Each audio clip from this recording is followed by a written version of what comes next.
नमस्कार दोस्तों, स्वागत है आपका द रियल स्टोरी में। मैं हूं राजेंद्र शर्मा। कल्पना कीजिए, पूरी दुनिया हार्मुज स्ट्रेट के तनाव से तेल और गैस के भयंकर संकट में फंस गई है और हालात आप देख रहे हैं। अमेरिका के राष्ट्रपति डोनाल्ड ट्रंप नाटो देशों से मदद मांग रहे हैं। इजराइल ईरान युद्ध में लाखों टन तेल का रास्ता बंद हो गया है।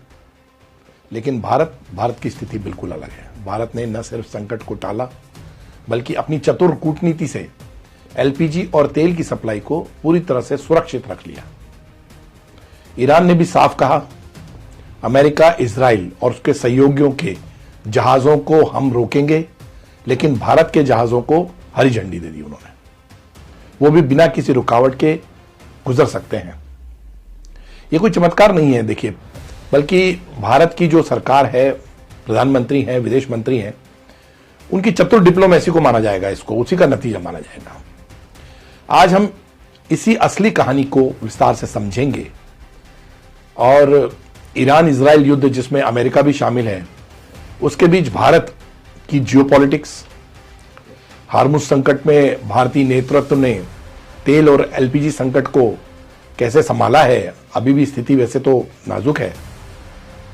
और भारतीय नेवी ने कैसे 2 टास्क फोर्स तैनात की बड़ी और 22 जहाजों को सुरक्षित निकालने का काम शुरू किया। तो ये सब चीजें हम देख रहे हैं। ताजा जानकारी के मुताबिक भारतीय ध्वज वाले शिप जो है शिवालिक और नंदा देवी, वो भारत पहुंच चुके हैं। एक और शिप जो है जगलाड़की मुंद्रा पोर्ट पर पहुंच गया है। तो दोस्तों, ये पूरी जानकारी आप वीडियो के अंत तक देखिए, जरूर देखिए, क्योंकि ये सिर्फ खबर नहीं है, ये भारत की बढ़ती वैश्विक ताकत और मोदी डिप्लोमेसी, जिसको मोदी की डिप्लोमेसी कहा जाता है, तो मोदी डिप्लोमेसी की कहानी है। चलिए शुरू करते हैं। सबसे पहले बात करते हैं ईरान इजराइल युद्ध में भारत की जो जियोपॉलिटिक्स है और उसका जो बैलेंस स्टैंड है। देखिए, ईरान इजराइल युद्ध ने पूरी दुनिया को हिला दिया है। बहुत स्थिति खराब है, मिडिल ईस्ट की तो बहुत खराब है।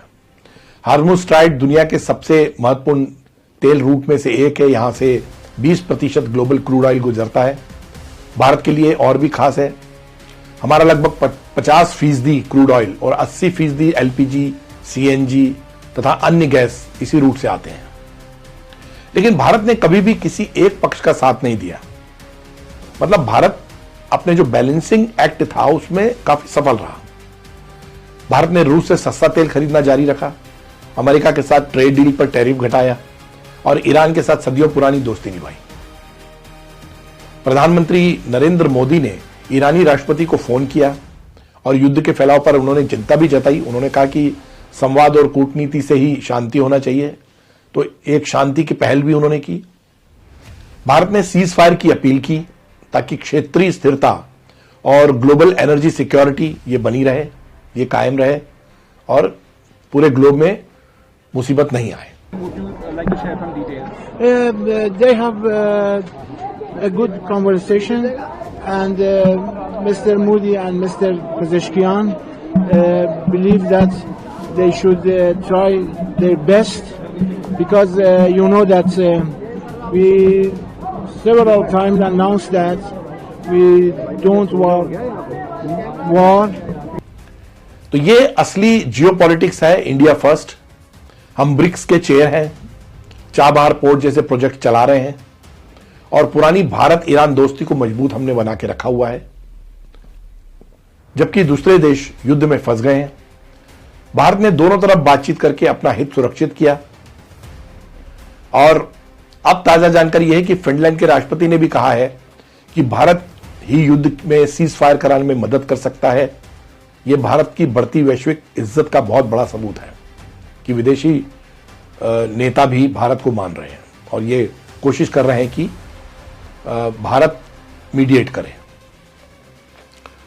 इस बीच विदेश मंत्री एस जयशंकर ने फाइनेंशियल टाइम्स को जो एक इंटरव्यू दिया था, उसमें बताया था कि वो ईरान से बात कर रहे हैं और उनकी बातचीत के नतीजे भी सामने आए हैं। ईरान ने भारत के जहाजों को विशेष छूट दी थी। कोई ब्लैंकेट एग्रीमेंट नहीं था, लेकिन हर जहाज के लिए अलग अलग बातचीत थी। जयशंकर ने साफ कहा कि यह कोई क्विड प्रो क्वो डील नहीं है, बल्कि लंबे समय से चली आ रही द्विपक्षीय दोस्ती, चाबहार पोर्ट और सदियों पुराने रिश्ते का नतीजा है। ये नतीजा भारतीय एलपीजी टैंकर शिवालिक और नंदा देवी हार्मुज स्ट्रेट पार करके भारत पहुंच गए। इस नतीजे की वजह से शिवालिक पहले ही भारतीय जल सीमा में दाखिल हो चुका था और जब भारत पहुंच गया, नंदा देवी उसके पीछे थी, वो भी सुरक्षित पहुंच गया। दोनों शिप सुरक्षित पहुंच गए। एक और क्रूड ऑयल टैंकर जगलाड़की भी हार्मुज पार करके मुद्रा पोर्ट गुजरात पहुंचा है। इसमें 80,886 टन क्रूड ऑयल यूएई से लेकर आया है। ये इनमें कुल 80,000 टन एलपीजी है, यानी लगभग 60 लाख सिलेंडर भरने लायक गैस। तो गैस की जो किल्लत है या पैनिक बुकिंग हो रही है सब जगह, वो थोड़ी दूर हो जाएगी। ईरान के विदेश मंत्री अब्बास अरागची ने भी कहा, स्ट्राइट सबके लिए खुला है, सिर्फ अमेरिका, इजराइल और उसके सहयोगों को छोड़कर। मतलब ईरान अभी भी अमेरिका के खिलाफ है, वो उसकी बात नहीं मानेगा। तो ये भारत की सबसे बड़ी डिप्लोमेसी का सबसे बड़ा सबूत है कि भारत ने किस तरह से एक बैलेंस बना के रखा है। हम किसी एक के साथ ही नहीं है, तमाम विपक्षी दलों के बोलने के बावजूद। दोस्तों, संकट के बावजूद भारत में कोई तेल या एलपीजी की बहुत कमी तो नहीं आई है। बीच में पैनिक हुआ था, पैनिक की वजह से कई लाइनें लगी थी, अभी भी वो लग रही हैं, लेकिन आम आदमी के लिए पैनिक नहीं है, ये ऐसा कहा जा रहा है। मोदी सरकार ने कई आसान लेकिन मजबूत कदम भी उठाए हैं और पैनिक दूर करने की बात भी कही जा रही है। पहला कदम है, रिफाइनरी पूरी क्षमता पर चल रही है। दूसरा, तेल आयात को डाइवर्सिफाई कर दिया गया है। अब 70% तेल हार्मुज के बाहर के रूट से आ रहा है, जिसमें कि नाइजीरिया या ब्राजील है। तीसरा, पैनिक बाइंग रोकने के लिए एसेंशियल कमोडिटीज एक्ट 1955 लागू किया गया है। और उसके बाद रोजाना प्रेस ब्रीफिंग से लोगों को आश्वासन दिया जा रहा है कि पैनिक न करें, कोई संकट नहीं है। हालांकि ये राजनीतिक दल इस तरह से करते हैं, सरकारें भी करती है, लेकिन अभी ताजा जानकारी के मुताबिक लोगों को सिलेंडर मिलने लगे हैं। और सबसे बड़ा बायब जो है वो भारतीय 22 जहाज जो हार्मुज में फंस गए थे, उसमें 6 एलपीजी कैरियर है, एलएनजी टैंकर है, 4 क्रूड ऑयल टैंकर है, 1 केमिकल टैंकर है, 8 टैंकर शिप है, 2 बल्क कैरियर है। लेकिन अब ये सब 72 घंटे के अंदर भारत पहुंच रहे हैं, भारत की तरफ रवाना हो गए। ताजा जानकारी के मुताबिक शिवालिक, नंदा देवी और जगलाड़की पहले ही सुरक्षित पहुंच गए हैं, बाकी भी जल्द आ रहे हैं। तो अब ये भारत में जो एलपीजी का जो संकट है और पेट्रोल डीजल के जो बुकिंग हो रही थी, वो भी थोड़ा कम होने की गुंजाइश है। जब अमेरिकी नेवी अपने एक जहाज एमटी सेफ सी और वुशुनु को सुरक्षित नहीं कर पाया और वो हमले का शिकार हुआ, तब भारतीय नेवी ने 2 टास्क फोर्स तैनात कर दी है। ये वॉरशिप 2019 से ही ऐसा कर रही हैं, लेकिन अब युद्ध में और मजबूत हो गई है। तो भारत जो भी टैंकर आ रहे हैं तेल के, उनको सुरक्षा भी प्रदान कर रहा है। गल्फ ऑफ ओमान से हार्मुज तक हर भारतीय जहाज को सुरक्षा दी जा रही है। नेवल न्यूज ने कंफर्म किया है, भारतीय नेवी ने भारत आने वाले तेल और गैस टैंकरों को एस्कॉर्ट कर दिया है। ट्रंप सहयोगी से कह रहे थे कि जो देश हार्मुज से तेल लेते हैं उन्हें खुद रूट सुरक्षित रखना चाहिए, तो यह भारत ने खुद संभाल लिया, बिना किसी की मदद के, बिना किसी की मदद मांगे। भारत की तरफ दूसरे देशों की भी आशा है, पाकिस्तान तो छोड़ दें, लेकिन बांग्लादेश और भूटान जैसे देश भारत से तेल की आशा रख रहे हैं।